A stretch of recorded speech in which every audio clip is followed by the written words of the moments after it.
Yes, I do. There's one immediately that springs to mind. I got a call from a man who had barricaded himself in his bedroom because that morning he had been beaten up by his trafficker, who was in league with his landlord. They had obviously been taking his money. He couldn't leave, and they'd taken his documents from him, and they'd been forcing him to work for them.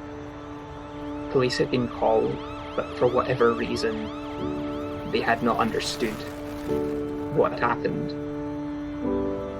This guy was obviously in his room, fearful for his life, knowing that his exploiter was sitting at the other side of the door and had attempted to get in. And he said to me, "The only way I can see out of this is jumping out the window. And if I do that, there's a good chance I'm going to die."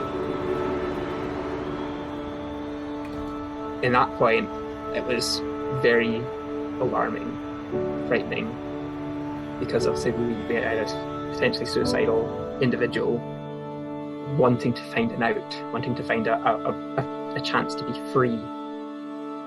There are so many instances where, had we not been there, there had not been a helpline for them to call, they really would have been in great peril. There are times where I wonder whether they may even have died because of the level of threat that was posed by a trafficker.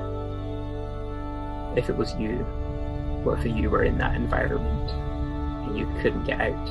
Or what if it was someone you loved, cared about?